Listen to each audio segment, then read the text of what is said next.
Hey everyone, welcome back to the Self-Care Challenge. It's great to have you here, and we're going to get started. Yeah, day 4. This week is flying by. Um, Today we're going to talk about a habit that is so powerful, and yet sometimes it feels like it is the world's best kept secret. The habit is called gratitude, and it's one of the most powerful emotions we can cultivate. Gratitude is defined as the quality of being thankful, the readiness to show appreciation, and to return kindness. There's a great quote by St. Ambrose: "No duty is more urgent than giving thanks." So I think many of us struggle, especially since the pandemic, with the concept of gratitude and living a gratitude filled life because of how we're feeling. We're feeling stuck. Like, do you ever feel stuck? Like you can't seem to move forward in life? I think it's a really common feeling that many of us experience at one point or another. Um, and that does seem to happen when we're not practicing good self care. But what if I told you that this simple ingredient can get you unstuck? When we practice gratitude, we focus on what we have rather than what we lack. So, this can help us feel more contented, more satisfied with our existing lives, the day to day that we have right now. Practicing gratitude can also help us feel more connected to the people around us by expressing your gratitude, saying thank you to others. You can strengthen your relationships, and then they feel more supported and you feel more supported. And when we practice mindfulness, we can appreciate the small things in life and feel more grateful for them. By focusing on the present moment, you find joy in the simple things, like the taste of food, or the warmth of the sun on your face, or how the grocery clerk gave you a sweet smile. Another powerful way to cultivate gratitude is by helping others. When we see the impact we're making in someone else's life, it can help us feel more grateful for the blessings in our own lives. At the end of the day, taking a few minutes to reflect on what went well and what we're grateful for can help us end our day on a positive note. But when we're stuck, it's easy to feel like our lives lack purpose or direction. Practicing gratitude, we can focus on the things that give our lives meaning, like our relationships, our passions, our accomplishments, our dreams. But I do know personally, it's not always easy. So I have a little story for you. Back in November, I had a dream come true. I hosted a women's retreat in Newport, Rhode Island, like right by the ocean, this gorgeous old farmhouse. And the women who attended the retreat were all very different, even in their approach and mindset for the retreat. Yet each woman brought so much to the table, the proverbial table, the literal table. They exceeded my expectations and my dreams.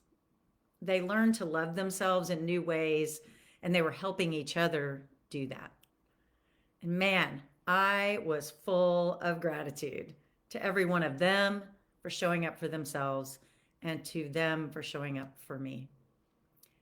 Immediately following the retreat, though, it was a whirlwind of ups and downs.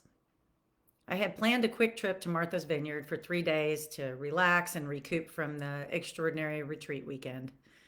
My travel companion on the way over began to feel poorly, and before we knew it, had pneumonia. We went into action and got the necessary meds, and then there was nothing to do but rest. That's life, right? You're on a high of success, and then life throws you a curveball. Well, just a few days later, I took off for New York City for my daughter's wedding. And it was a small planned elopement with a wedding party of just family and a couple of friends. It was a magical weekend. The weather was perfect, the city was an adventure, and the wedding day was full of just beautiful, sweet memories. And then, boom, while I'm there, my beloved aunt passed away. And I had to figure out how to get to Louisiana for the funeral. A wedding and a funeral in 1 week wasn't what I was expecting. I had just enough time to return home, repack, organize a ride for a 3 a.m. pickup and a 5 a.m. flight. Even a canceled flight didn't slow me down. I just had to be patient and work with the airline to find a way there. Here's what I want you to take away from the swinging pendulum of life's up and downs. There's always something to be thankful for, even in the difficult times. Although my traveling partner became ill and faced a serious diagnosis of pneumonia, we were really blessed with an amazing doctor on that tiny little island who took really great care of his patient. And I was grateful for the opportunity to show compassion and provide loving care for my companion. And although we had a wedding and a funeral in 1 week, it was a blessing to have the means to be there for my family. I could hop on a plane and arrive in time to celebrate the life of an amazing woman. Amazing woman who was a shining example of love, leadership, and friendship. I was able to hug my cousins, tell them how much I admired their mother and how much I loved them. And I was able to hug my father as he said goodbye to his sister, his last remaining sibling. I was grateful I was there to team up with my sister to get my parents safely back home. Life just isn't easy sometimes. It's a fact. But there is a lesson to be learned each and every day about gratitude, generosity, and grace. As I learned when studying the book called The Magic by Rhonda Byrne, there are many ways to express gratitude in a way that lets you have a mindset of gratitude. In that book, she provides a 28-day jumpstart to practicing gratitude. And she kind of layers it and makes it a multi-time per day practice that really gets ingrained into your soul. So like anything, you want to do well, you practice. So with yoga, they actually call it a yoga practice. It's something you're supposed to do daily.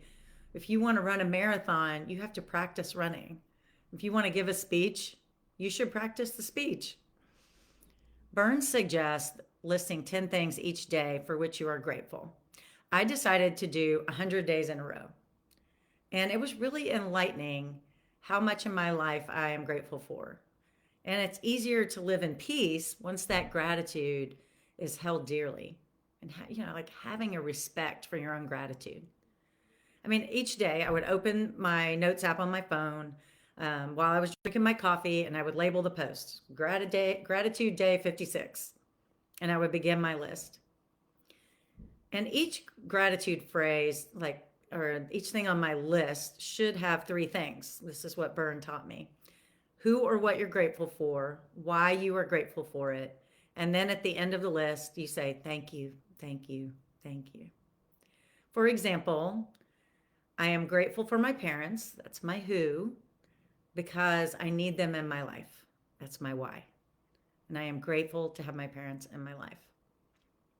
And after I would do that, I would meditate on the 10 things I'm grateful for. And then I would meditate with love for myself and gratitude for my health and everything I have in my life. I use guided meditations quite often, and I have a lot of different resources that I can offer you. I have meditations in my book, The Swipe Right Effect. And I have recorded one of them is on my YouTube channel at CK Collins, and it's called See Yourself Growing. I hope you'll check it out. So that gratitude list worked for me, but I have 3 even easier gratitude habits that you can quickly pick up and use in your daily life. The trick to having a satisfying life isn't magic, it's consistency. The key is doing the gratitude practice day after day, even when you don't see obvious results. You could say that gratitude isn't built in a day. Gratitude is built daily. So the challenge today is take one of these 3 gratitude practices and try to do it for 21 days.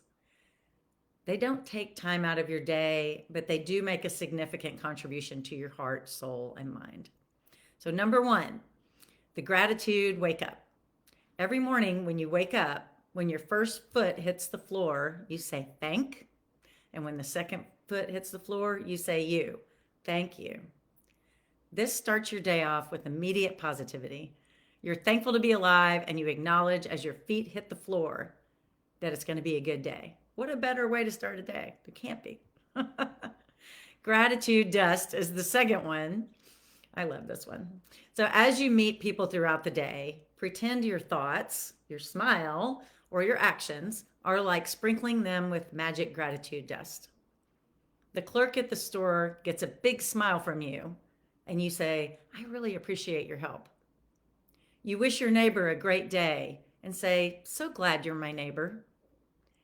You send an email to your child's teacher telling her something positive your child shared, and she knows you think of her and appreciate her.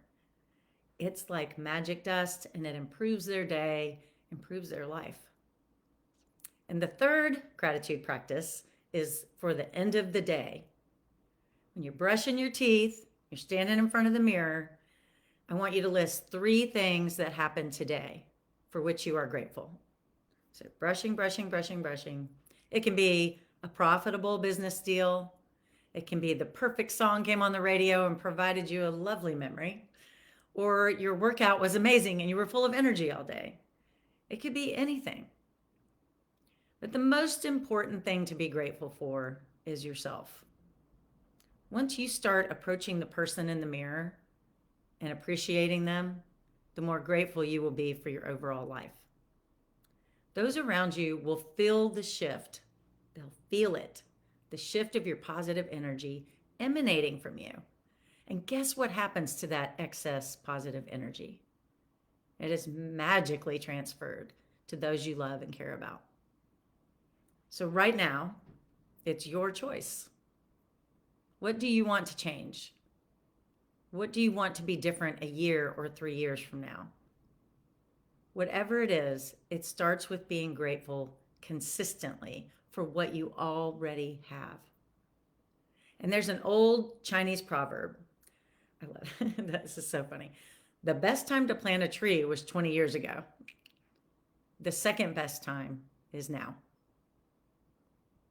So plant those daily habits of gratitude in your life. Feel the appreciation.